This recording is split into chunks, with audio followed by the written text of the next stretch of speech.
Everybody to our New Year's Revolution. This is the first time we've done the New Year's Revolution here in Granger. We've done different challenges in the past, and we hope that you guys find everything that you're looking for this year through this program. It's a little bit different. These are tailored for your particular needs, okay? What I'm going to talk about tonight, maybe some of you are here because you need to reduce your sugars for medical reasons. Maybe some of you want to reduce your sugar intake for different reasons, okay? Maybe it has to do with inflammation or just wanting to feel a little bit better, be a little bit different in your day-to-day lives, a different type of New Year's resolution, right? But this is specific to each and every one of you, okay? And so how you choose to implement this is really up to you guys.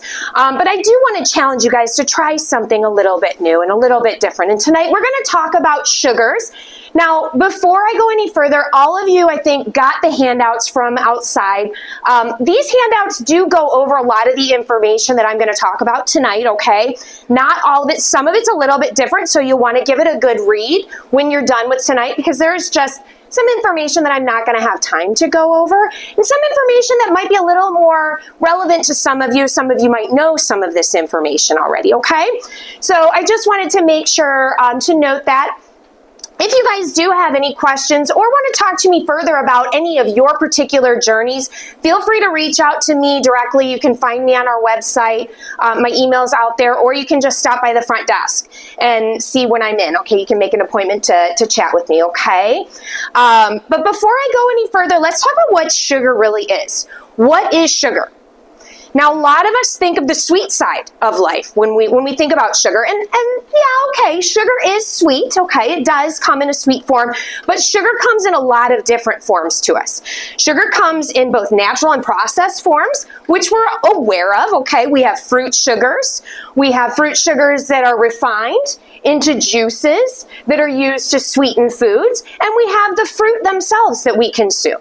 There's a big difference in those two different types of sugars and how they enter our body. Sugar does come in savory forms as well. It can be that more processed form of types of breads, crackers, mostly convenience type foods that you're going to find at the grocery stores. When we talk about the sweet side, though, that's really what we're going to try, probably most of us, to focus on in the beginning stages, at least, of our sugar detox. Sugar comes mostly from sugarcane or beet sugar plants, okay? And there's different types of sugars that are formed depending on how they process it, how they dry it, what types of mechanical things are involved, or different types of chemicals that they use to break it down. Some of you might be familiar with this one, turbinado or raw sugar. That's a really big crystal that looks brown.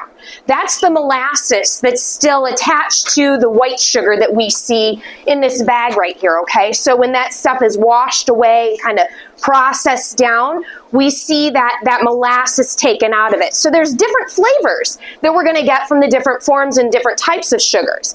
There's syrups that are formed. Corn syrup, of course, we're all very familiar with corn syrup, or at least hopefully we are, from the last 5 or so years, where people have been hammering the food companies about keeping that out of our foods. There's also things like honey or real maple syrup. Around here, we have some trees that provide us with real maple syrup.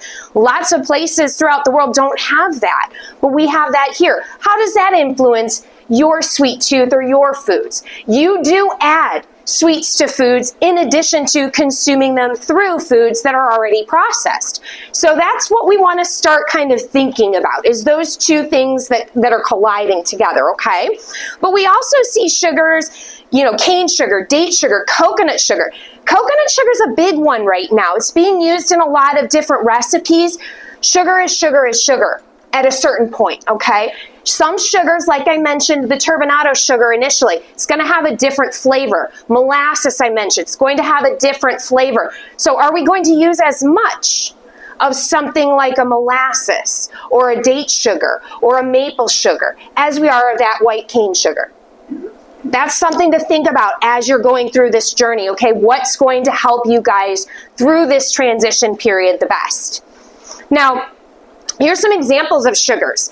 I want you guys to note what's number 2 up there. What is that? Alcoholic beverages, okay, they do play a part.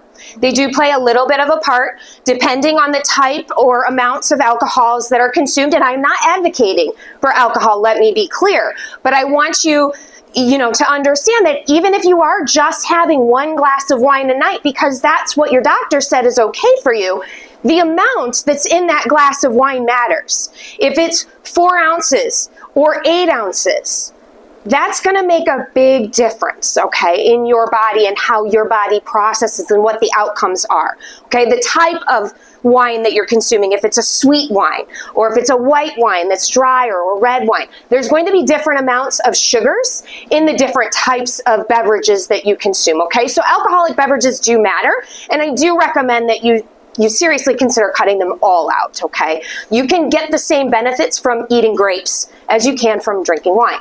Believe it or not, that skin on the grape is where that resveratrol comes from. So there you go. We've handled that problem. All right, let me get this back on. I knocked it off. Okay, we also have some sugars in milk products or other non-dairy and dairy sources. Okay, now there is some natural occurring sugars in dairy, but when we look at yogurts or we look at dairy alternatives, whether it's an almond milk or a coconut milk or any type of flax milk, anything out there, okay, there's added sugars, straight up white sugar used to sweeten those particular items, okay? So do watch that because it can add up. Little 8 ounces suddenly becomes 16 ounces, suddenly becomes 20 ounces, suddenly becomes, in that bowl of cereal or however you might be consuming it. We do want to watch those small things because those are all of the little things that we might be missing here and there that might be the link for some of you, okay? Canned fruit, dried fruit. How many of you knew that dried fruit's usually sweetened with a sugar? Yeah, it's usually sweetened with a sugar. Now, it's usually sweetened with a juice sugar, okay? It's not necessarily sugar that you can see. It's not like the Raisins and Raisin Bran, but it is usually sweetened with some form of apple juice concentrate or something along those lines. So we do need to watch dried fruit because that little extra sugar on top of the fact that it's a dehydrated product adds up. And we might consume or overconsume on some of those things slowly and not realize it. Trail mixes are a big hit right now because a lot of people really want to take the full benefits of nuts and seeds into their lives.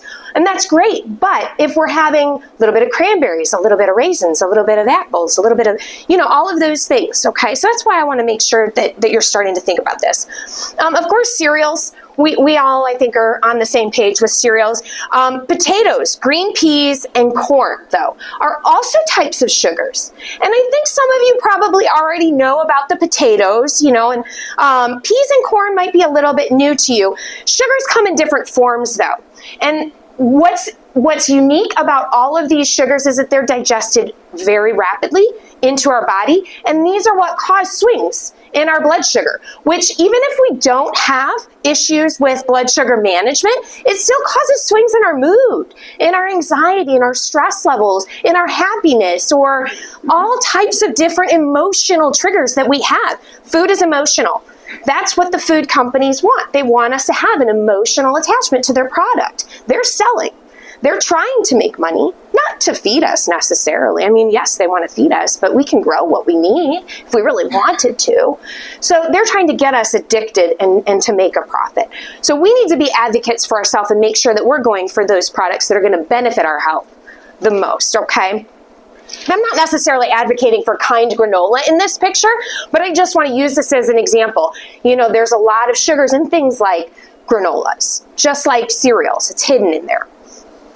Here's a little pie chart. So I know you probably can't read this too clearly, but my point is half of this circle, half of this pie chart is made up of sugar-sweetened beverages, desserts and sweet snacks, and coffee and tea beverages. 50% of the sugar that people consume on a daily basis is made up of those 3 categories. Okay, just those 3. Now, this is what it looks like. 16 teaspoons, about a half a cup of sugar, just drinking some sugar all day long. Really not. I mean, this is a crude example, but it's what it is. And what this piles up to over the course of a year is 50 pounds of excess sugar that's over what we really need to live. We don't need all of this sugar. We like it. It makes us happy, right? But other things can make us happy too. How much sugar do you think is in this bag? Anybody have a guess?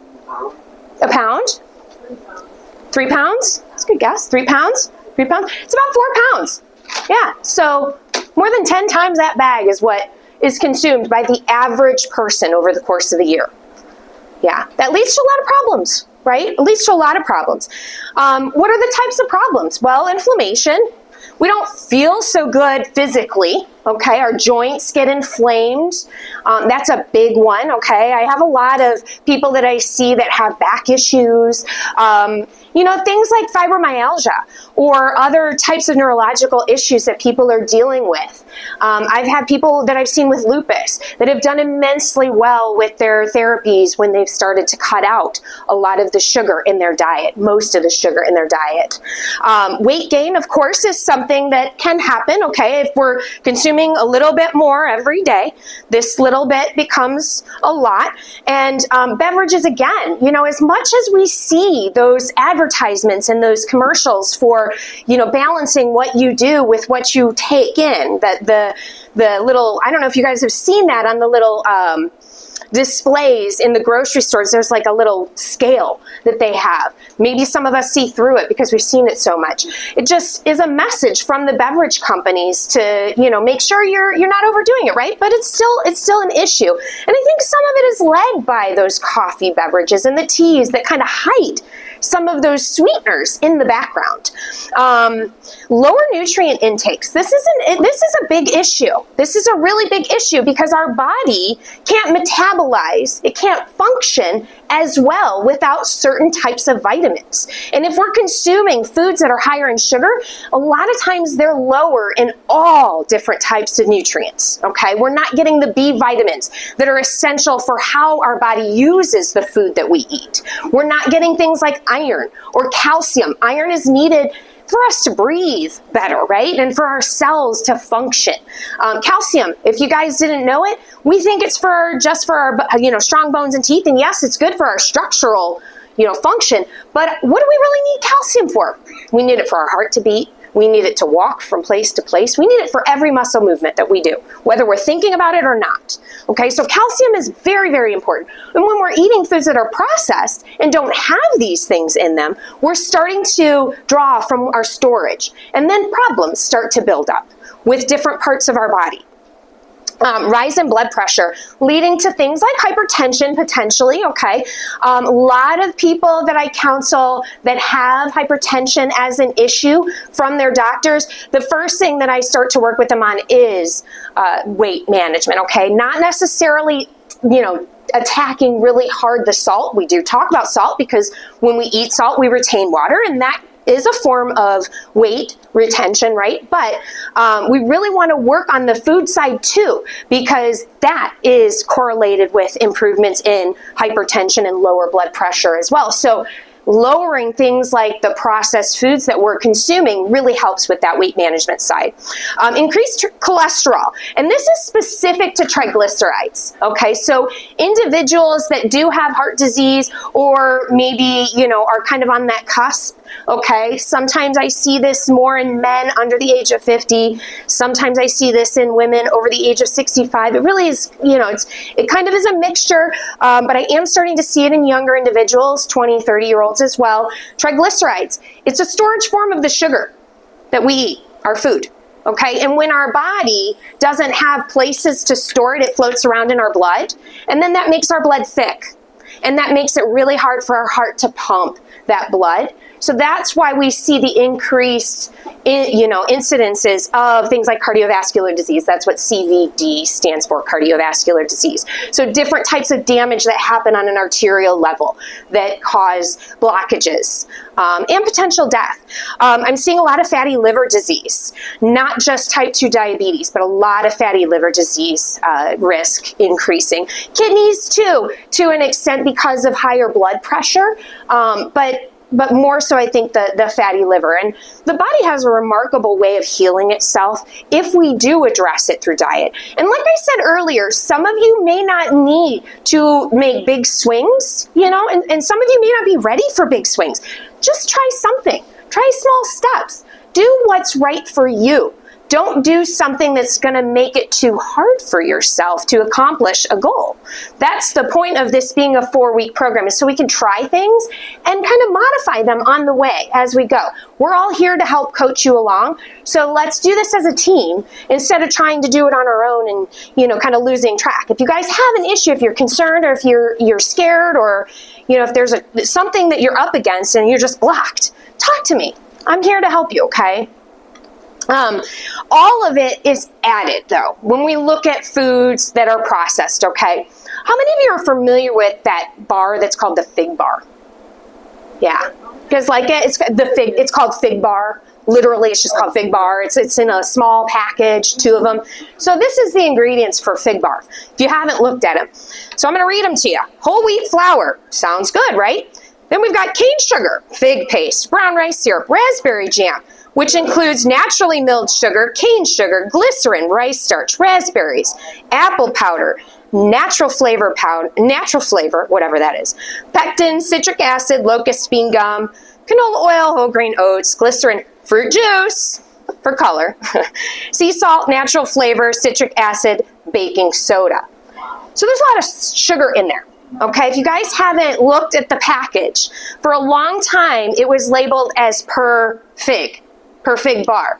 And I love these things. I really want to love these things. I really, really do, because they're made with that whole wheat flour, right? It's you can kind of taste the grittiness. But there's a lot of sweetener in there, and there's different kinds to get that textural combination and that taste. And that's where we have to really start to watch. And this is why I, influence you guys. The companies are out there to make a buck, right? And some of them do want to make healthy foods, but we do need to be advocates for ourselves and educate ourselves on some of these things. And some of the other terms that you might see on a label are things like dextrose, fructose, lactose, mannose, sucrose, different types of fruit juice concentrates, or just fruit juices, nectars, all sorts of different words. Anytime it's added to a food, whether it's something like a honey or a molasses or a maple syrup or a maple sugar or a dextrose, it's all an added sugar, okay? It's all going to be quickly digested into your bloodstream, and that's what's going to cause those rapid rises and falls in your energy levels and potentially your mood and different types of other reactions, okay? So, what do you guys think are the recommendations for sugar intake for men and women? Anybody have a guess? Yeah, it's on your paper. 6 teaspoons, which is equal to 24 grams for females, okay? And 9 teaspoons, which is equal to 36 grams for men, okay? Now I give you both the teaspoons and the grams so that if you're at home using a little in your coffee or using a little on your oatmeal or whatever it might be, you can start to think about how much am I using throughout the course of the day. And that's where that tracker is meant to help you guys. One of the sheets that you guys have is a tracker. The grams will help you when you're looking at a packaged product. It'll help you kind of do that conversion in your head a little bit. And again, the handouts that you have, it's on those handouts as well. So you'll have all of that information. One thing that really helped me when I was starting to really focus in on this was making a pocket card and having that with me when I went to the grocery store, so that I didn't really need to remember it, but eventually I would remember it. And, I kind of wrote down different things, different sweeteners that I was having trouble with, or different things that I was looking for in foods to kind of keep them out or keep them in. It depends on what you're looking for, but you might want to try and make a little pocket-sized card for yourselves if that sounds, sounds like a winning thing for you. Now, again, natural sugars aren't necessarily a bad thing, but when we start to compound or when we use too much is not going to be a good thing. And this is where your taste buds are really going to take precedence, okay? So if you like honey, you like a particular form of local honey and you're only going to use a small amount of that, say, in your oatmeal versus using, I don't know how much in my tea, you know, those are differences that we need to start to look at. What can I maximize my budget with? Okay. Your body is not necessarily going to know the difference when it's broken down between honey and too much watermelon. Okay, your body breaks it all down to the same thing. So what the end result is, you know, as long as you're eating too much of anything, it's all gonna equal a similar product. So fruit excesses can still be a problem. We do need to balance that. And just to kind of cover that, so that you guys have kind of a thought in your mind. Most people, I recommend between 2 and 3 servings of fruit, and what that is the size of a baseball, about the size of my fist, 4 ounces. Okay, so if you guys have a baseball at home, or you have a tennis ball at home, or your fist is about that size, that's what you want to use as your guide to what a piece of fruit or cut fruit, if you're out at a restaurant, something like that, that's what you want to use as your reference, okay? About 2 to 3 of those a day, no more than 3, okay?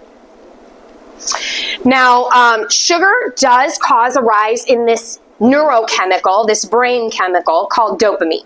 And that's where we see that addiction start to form, okay? When we eat something that's sweet, it causes a rise in those dopamine levels, and that soothes us. Dopamine's a feel-good chemistry. It kind of gives us that feeling, right? But there are certain levels where we need a little bit more, a little bit more, a little bit more. And this is something I struggled with. You know, when I was in my 20s, I didn't have the greatest job. I have a great job now. But in my 20s, I had a pretty stressful job. And so, you know, that one Snickers bar turned into 2, which turned into 3, which turned into 4. And some of you might be, you know, some of you might have experienced a similar thing. Maybe it's cookies, maybe it's Fritos. I don't know, you know, but everybody has their thing. And when we reach that level where it's just not doing enough for us, we just get that little bit more, and then we get that high again, and we're good. And then we go back to that high level. And then once it's not enough, we kind of go a little bit more. Maybe we try something different. I see that a lot. I see some of my friends really struggle with balancing some of this stuff. And some of it is emotional for a lot of us. So keep that in the back of your mind too, because this is a cycle that will continue until we start to break that cycle somehow, some way. Okay. Now, here's one of my tips. I'm going to go over some tips now that'll help you guys a little bit. So these are sugar substitutes, the top that is not boxed, okay? These are some sugar substitutes that will sweeten foods without rising blood sugar. Now, the top one, stevia, which is also called Reb A, okay? It might be a longer word called Rebus, you'll see that on a label from time to time. It's the same thing, okay? It's just a different word for the same product. It's also under brand names like Swerve, Truvia, Sweet Leaf, Stevia in the Raw. There's lots of different products out there that have stevia. You can grow stevia. I've had clients that have grown stevia and have used it in beverages or different things that they cook with. Whatever you want to do with it. But stevia, I'm a big fan of stevia because you have a little bit of a higher sweetness factor than sugar, but you can balance it. Okay, so if you like a little bit of, say, I like a little bit of sometimes maple syrup in things, but I don't want to use a whole lot. So I might use some stevia and a dash of maple syrup just to get that balance, okay? And that's where I'm saying you can kind of get a little bit of maximization for, you know, what you're looking for. If you mix stevia or erythritol, monk fruit, allulose, one of these types of sweeteners. Now, all of these come from plants. That's what makes them different than what's in the box. What's in the box here, things like aspartame, which is also under the brand name Equal, saccharin, which is under the brand name Sweet and Low, or sucralose, which is under the brand name Splenda. Those are artificial sweeteners, okay? So they're chemically derived. There's a little bit of a difference between how the body responds to those and how the body responds to the natural ones, okay? I don't see as many harsh, issues with cravings or with weight fluctuations with the natural sweeteners out there, okay, the stevias and the erythritols. Monk fruit is generally cut for cup. Stevia might not be. Stevia comes in liquid and powder forms, so you can use it in beverages or you can use it in baking, however you want to do it. Allulose at the bottom is new to the market for a lot of us. It's more like a liquid sweetener, like an agave or a honey, okay? So mostly going to be used in liquid type, baking or cooking things. Did you have a question? Yeah. Does it using stevia or things like any of those just continue the addiction for wanting the sweet? It doesn't. I haven't seen that happen. You have? No, I haven't seen that happen. And I don't know what the brain response is. I really don't. They haven't really studied it in depth. But I can just say in practice, I haven't seen that happen with a lot of people. What I've seen it help with is the blood sugar management, which then helps with the emotional side, which then helps with the cravings, I think, for a lot of people. And then it helps them sort of curve downward. So it just helps get control and still have some of that sweet that they're looking for, but they don't have that dopamine response. And that might be the key, is that dopamine response isn't as strong with what they're doing. Yeah. Good question. Now, the artificial sweeteners, I can say, there is some connection thought out there that it may cause a higher craving. And I have seen this, especially with diet sodas, that, it does cause cravings for more food later on in the day for a lot of people. And there are links to other chronic diseases. The research isn't super strong, I will say that, but again, in practice, I have seen a lot of correlations with this, and that's what a lot of the research kind of points to, is there's a lot of correlation between individuals that use it. They can use some of these to help kind of get over the hump, and if you can kind of wean yourself from it, that's the best case. So if you are using something like an Equal or a Splenda, I don't want to discourage you necessarily if that's what's going to work for you. I just don't want you to overdo it on any of those chemical or those other artificial sweeteners that could cause you to swing a little bit more one direction or another, okay? Find that balance that's for you and use that to your biggest benefit. Here's some other tips though. Eating regularly. Novel concept, right? Eating regularly. In our busy lives, it's hard. But if we make things like our health a priority, you're here tonight, so I know you're making it a priority. Eating regularly. Making that lean protein a very consistent part of every meal you eat, okay? That's non-negotiable. That's part of the key. Lean protein. Look at that palm. That's what you need every time you eat, okay? About 20 to 25 grams. You don't need it to be super thick. It just needs to be about an inch thick, maybe a half inch thick, okay? That's the amount that you guys need every time you eat. And that will help stabilize your hunger, which then stops you from focusing on this, okay, a little bit. That eye kind of going to the chips or that bowl of whatever that's right there in front of you, okay? But make sure that's part of your breakfast, whatever it is, okay? If it's eggs, if it's yogurt, whatever it is. Sleep. Why is sleep important? Do we ever confuse fatigue from just being tired with being hungry, maybe? Maybe a little bit. Yeah, sometimes we can. But a lot of times if we are sleep deprived, if we're dealing with, any types of sleep issues, that is connected highly to consuming a lot of processed foods, high in lots of bad things for us, salt, sugars, fats, that all connect to other chronic diseases like heart disease and diabetes. So sleep is essential. There's something about what the body does when it gets into that full sleep that really rejuvenates us, okay? Spices or extracts are very helpful to some individuals. I put vanilla extract here. Maybe you like orange extract or almond extract or peppermint extract, whatever you like. You know, try a different extract, try a different spice that might give you that something that you're looking for. You know, a lot of people think, oh, cinnamon, I haven't had that in a long time. Yeah, you can use cinnamon. You can use as much cinnamon on yourself as you want. I wouldn't want to eat teaspoons of cinnamon. And I'm not saying take cinnamon supplements. I'm saying use the spice on your food, okay? That's what you need to start doing to kind of get that sweet, you know, start to kind of shut your brain down from that sweet. Another thing is whole grain food. So really watching some of the crackers, the breads, the pastas, the cereals, those types of foods that might be refined. What you're looking for is the word enriched. Okay, or just wheat. That means that it's a refined product, okay? If you don't see the word whole wheat, or if you don't see a word like oats or barley or rye as that primary ingredient, that first ingredient, only secondary to water, okay, you're not getting a whole grain food. Now, a whole grain food can have multiple grains. It doesn't need to just be whole wheat. It can be a mixture of different grains, quinoa, barley, lots of things can be in there.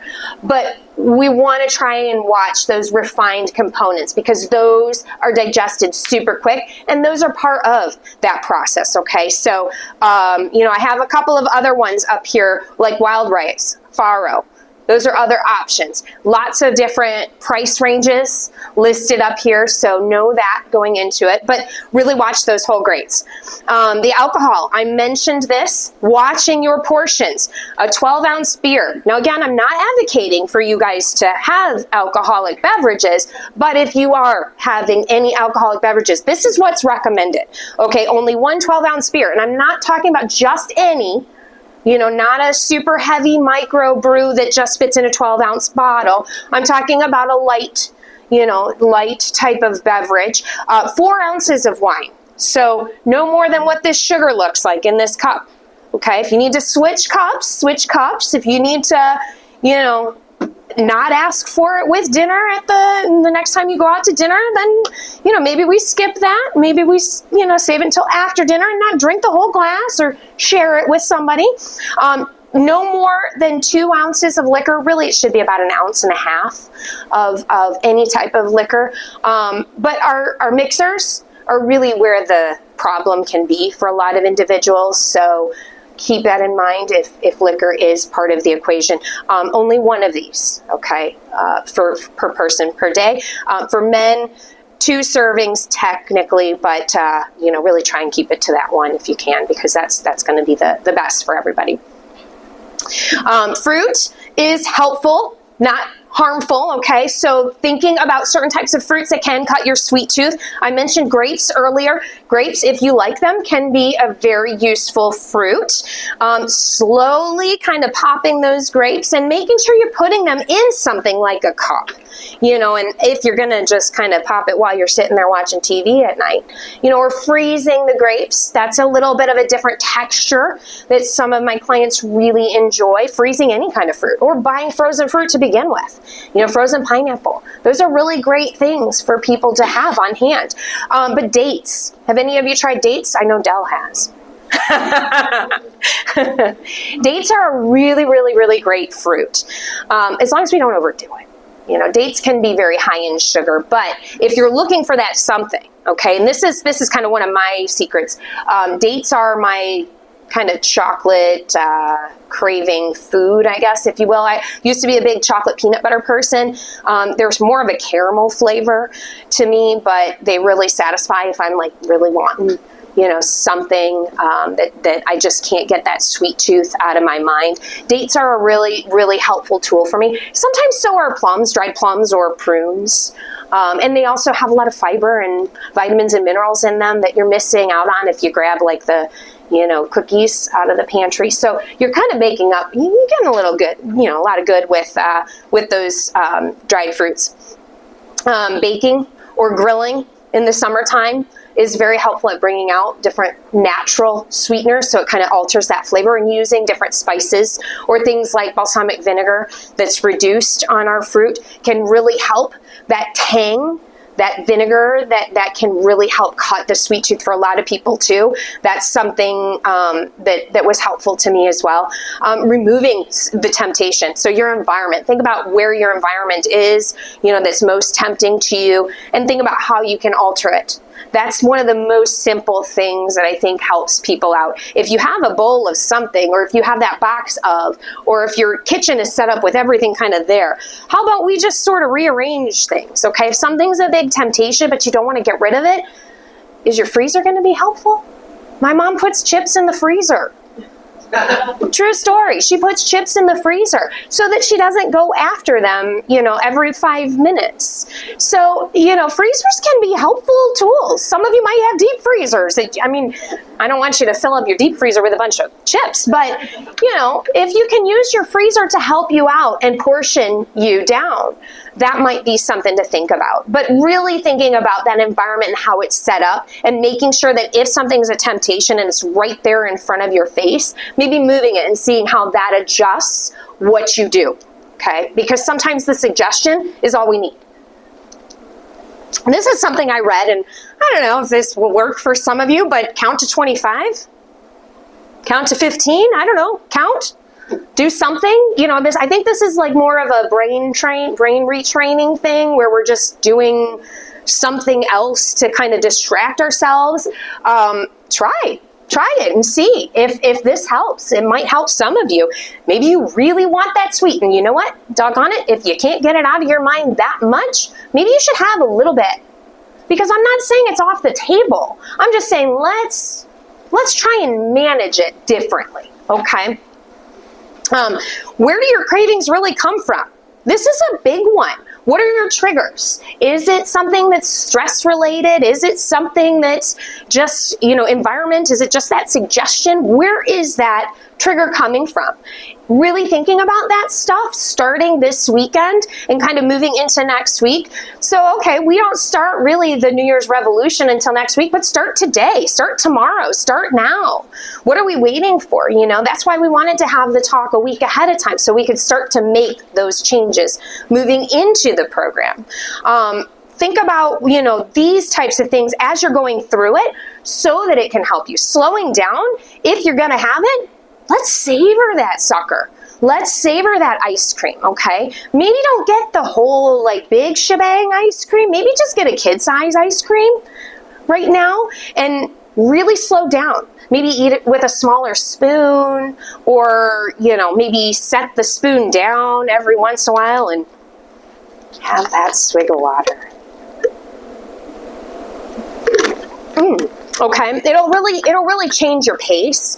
I know we can't do this all the time, but if we can start to do some of this stuff, maybe those will help you. Now, let's start, the kind of the nuts and bolts of what we're talking about. So, when we're looking at what we do at home, okay, if we're using any type of sweetener at home, roughly, these are your gram conversions, okay? 1 teaspoon of sugar is 4 grams, okay? So if you look at a package of food and it says 1 serving contains 4 grams of sugar, it's about a teaspoon of sugar. So it'd be like you sprinkling sugar on that. What's a food item that might have that? Well, I can tell you off the top of my head, it's Wheat Thins. 1 serving of Wheat Thins has a teaspoon of sugar. So if you're eating Wheat Thins, now you know.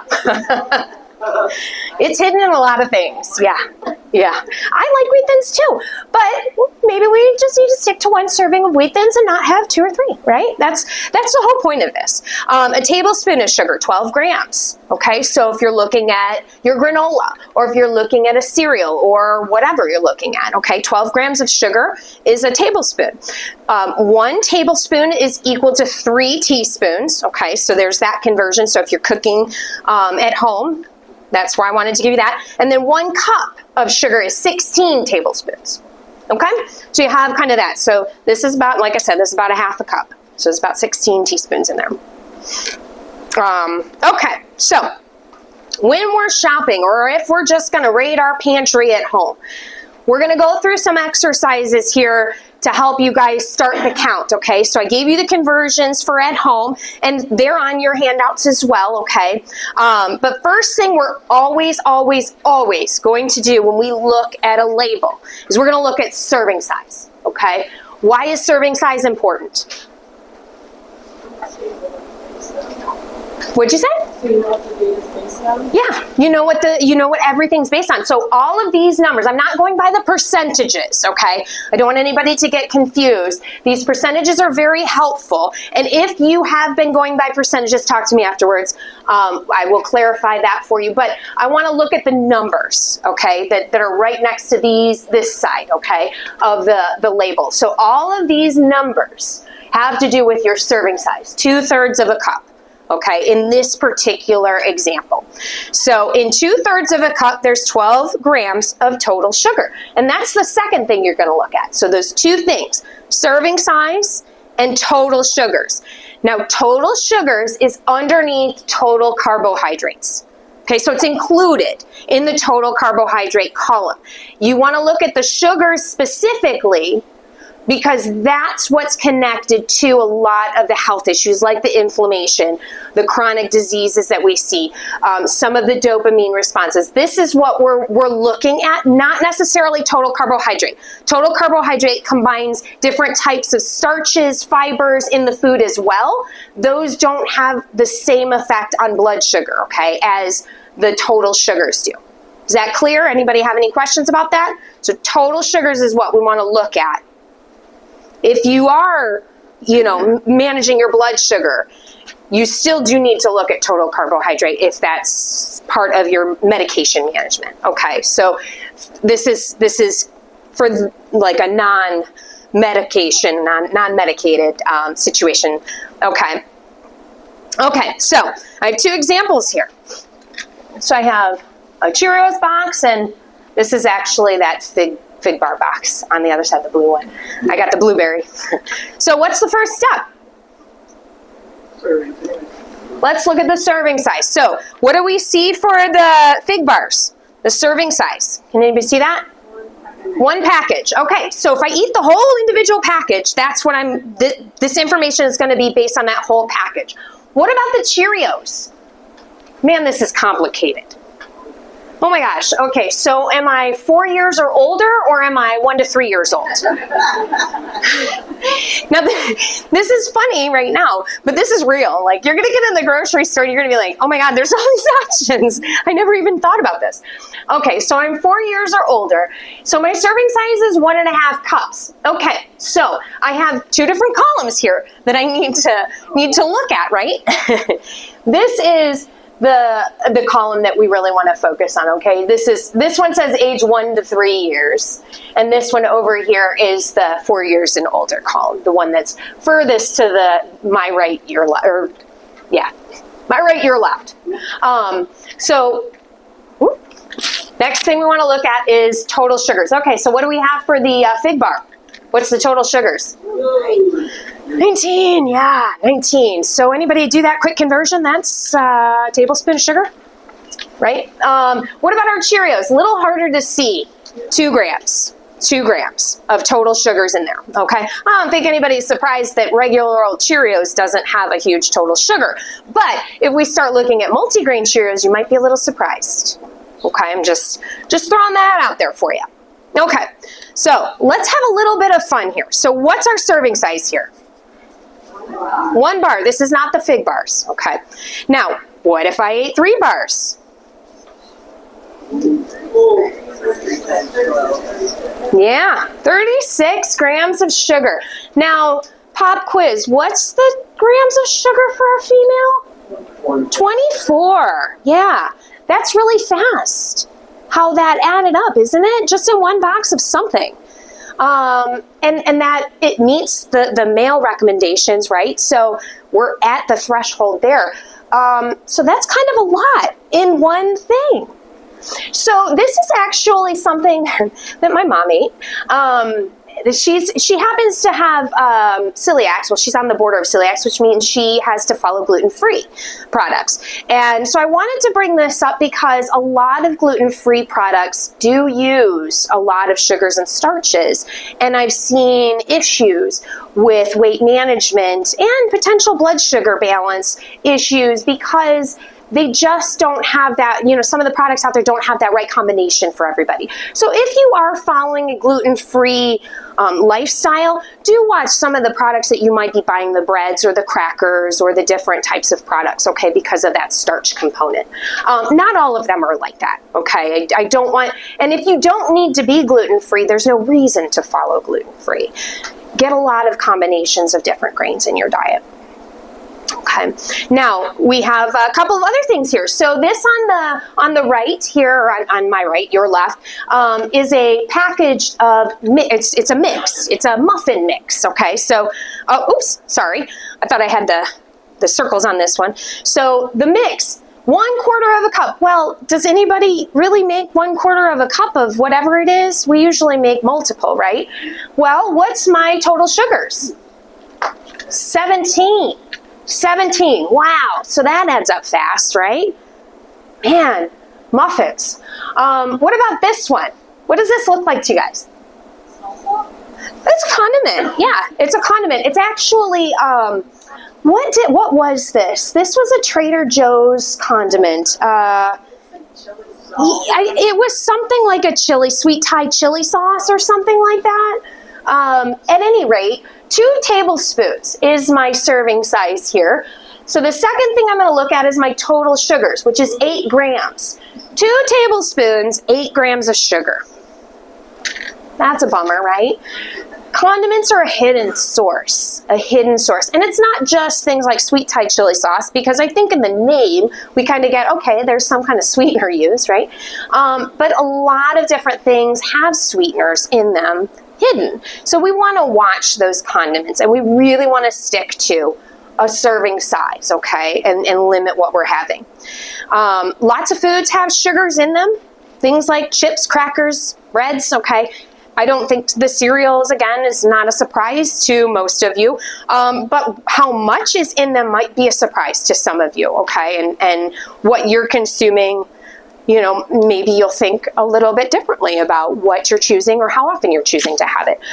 Those yogurts or milks, whether they're a cow milk based or not, I find that the non-dairy ones are much higher in sugars than the dairy ones, and they don't have the protein to satisfy the appetite. So we do need to watch those non-dairy ones. Again, not advocating to not use them. We just want to make sure that we're using them the best way possible. Things like Italian or Asian sauces. So you think savory there, right? But when you go to an Italian restaurant and they make their homemade sauces, do you think they're using a little bit of sugar to balance out that acidity for the tomato sauces? Yeah, they are. So, among other things that they hide in there, those are big things. Barbecue sauces, different types of marinades, okay? Big area where they're adding in lots of liquid sweeteners. Maybe fruit juice concentrates. We're looking at it thinking, oh, it's a fruit juice concentrate. I'm not in, this is okay. If we're still taking in 8 grams of sugar in every tablespoon or 2, and we're using a half a cup, we're not, how much are we really doing? How much are we really taking in? Okay, so maybe use the condiment after we cook it. I don't know. It depends on the condiment. Low fat or fat-free foods, in addition to things like peanut butters or other nut butters, can be hidden sources. And of course, we talked about the mixes, things like muffins. I don't think you guys are naive to the fact that pastries have sugar in them, and cakes and cookies. But the fruit and nut bars, a lot of the fruit and nut bars and the protein bars that are out there, they're balancing a lot of different things in them. I love, Nature Valley products, but you have to be really careful. When I first got out of college, my boss was super sweet. I was so broke, and she would buy me breakfast basically every morning. She would get me those Nature Valley, they're the No, they're not the crispy ones, but they were the bendy ones. They were like fruit and nuts, something or other. And I gained like 15 pounds on those things. I mean, it was so sweet. She didn't do it on purpose, but I didn't realize how much sugar was in them until I had gotten to a certain point, and I was like, man, what is going on? I'm just eating a granola bar. I'm not eating that much. It was the sugar that was really affecting me. So think about those types of small additions to your diet. So here's the little card for tomorrow. Let's start tomorrow, okay? And then get a new one for next week. We've got plenty out there. So what are we first going to do on our packaged products? What's the first step? Serving size. Okay. So we're going to look at serving size. What's the second thing? Look at the total sugars. Total sugars. Okay. Now, I'm going to throw you for a loop. What's the third thing you might want to think about? It has to do with number 1. How much am I eating? Am I eating 1 serving? Am I eating 3 servings? Okay, because then I got to do math. Do we want to do math? Maybe some of you do. Maybe you're like, I love math. It's really my thing. I ate half of a serving, so I'm going to divide this sucker up. So, how many servings have you had? Okay, and let's write that down. If this doesn't work for you, use this as your template in a notebook. Okay, you don't have to necessarily use the handout we gave you, but this is to help get you started and continue on with this journey, okay? You don't need to necessarily go 0, but you do need to start watching those sugars, okay? And that's really, recording and reviewing. So we know what we did, because if we don't review it, we don't learn anything. We all kind of know when we have a bad day. We all knew what was going to happen maybe on New Year's or Christmas if you celebrated that. That's in the past. Today's a new day. Tomorrow we start fresh and we start kind of self-educating, okay? And that's really the importance of it all. So, what do you guys think? You ready? Yeah. All right. Start your New Year's revolution.